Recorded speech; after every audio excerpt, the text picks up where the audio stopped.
You've probably watched dozens of videos about discipline, productivity, and just start. Wake up at 5 a.m. Stop procrastinating. Set goals. Be consistent. And maybe it even worked. For a few days. Then suddenly, you slipped back into the same pattern. And the thought quietly showed up. Maybe I'm just lazy. Maybe I don't have enough willpower. Maybe something is wrong with me. But here's the truth most people don't talk about. It's usually not laziness.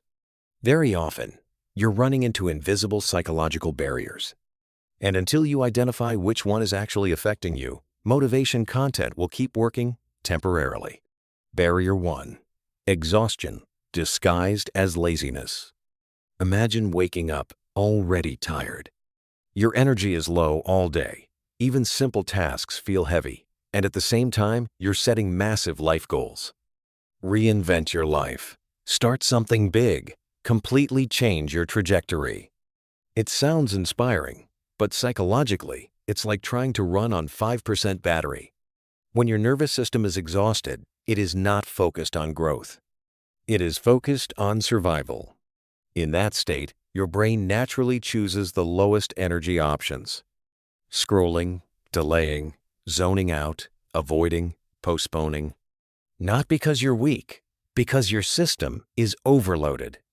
The tricky part is that many people underestimate how much stress they're actually under. Stress isn't only dramatic events. It's also constant pressure, emotional tension, life changes, uncertainty, and decision fatigue. Relationship tension, job shifts, financial pressure, health concerns. Even positive changes and travel require mental adaptation. So, you can appear functional on the outside while internally running on empty. And then you call it laziness when it's actually depletion. A powerful shift is to stop labeling your state as laziness. Instead of, I'm lazy, consider, I'm tired.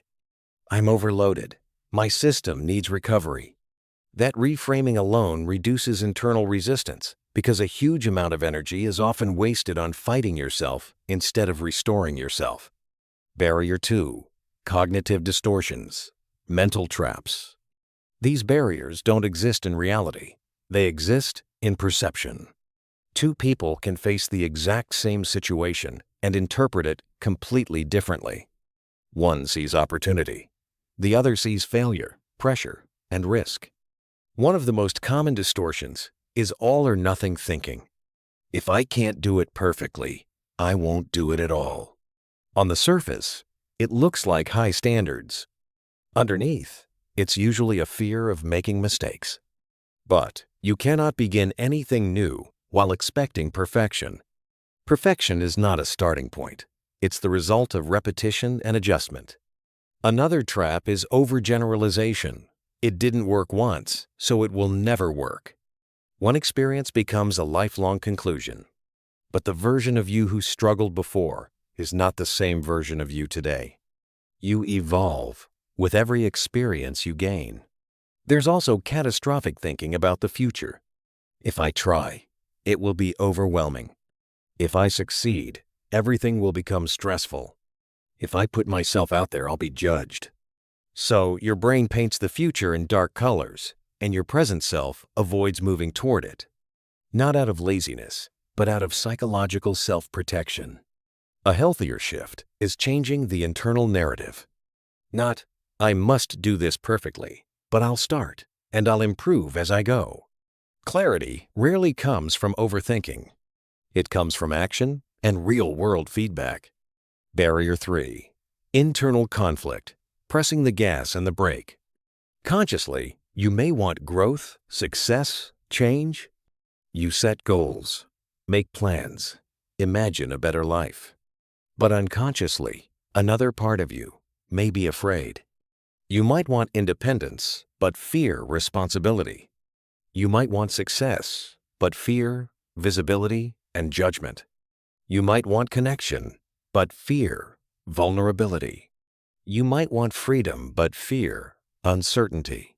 So one part of you accelerates, while another part quietly pulls you back. From the outside, it looks like procrastination. From the inside, it's tension. This is why more motivation, stricter routines, and more self-pressure often don't solve the problem. Because the issue is not a lack of ambition. It's unresolved internal resistance. Until those conflicting parts are acknowledged, energy gets drained in the inner struggle instead of directed toward progress. Barrier 4. Forcing yourself to want what you don't actually want. This is one of the most uncomfortable realizations.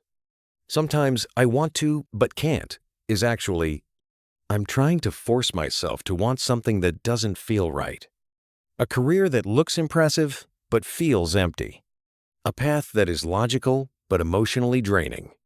Goals that are socially praised but internally heavy. You tell yourself, I just need to get used to it. I just need more discipline. I should want this. But lack of action is not always a discipline problem. Sometimes it's misalignment. Your mind and body naturally resist what doesn't resonate with you. And the more you push yourself into something that doesn't feel authentic, the stronger the resistance becomes. Not every drop in motivation is a flaw. Sometimes it's feedback that you're moving in a direction that doesn't truly belong to you. Barrier 5. The fear of success. People talk constantly about fear of failure, fear of embarrassment, fear of making mistakes. But a much quieter and more powerful barrier is the fear of success. Because success means change, more responsibility, more visibility, higher expectations, a different version of your life. Imagine your efforts suddenly start working. More opportunities appear, more people pay attention, more demands fill your schedule. Your routine changes, your identity shifts, your comfort zone expands, whether you're ready or not. And your brain, whose main goal is stability and safety, may interpret rapid success as a threat. So instead of pushing you forward, it subtly slows you down through procrastination, overthinking, perfectionism, distraction. Not to sabotage you, but to protect you from overwhelming change. That's why gradual progress is psychologically more sustainable than sudden transformation. Step-by-step growth allows your nervous system to adapt. Sudden leaps often lead to stress and burnout. What procrastination is actually trying to tell you. When you look deeper, procrastination stops being a character flaw. It becomes a signal. Maybe you're exhausted. Maybe your thinking is distorted by fear-based filters. Maybe you're internally conflicted. Maybe you're forcing yourself toward the wrong goals. Or maybe a part of you is afraid of how much your life would actually change if you succeeded. And once you identify the real barrier, the question shifts. Not, how do I force myself, but what inside me needs support, clarity, recovery, or alignment right now?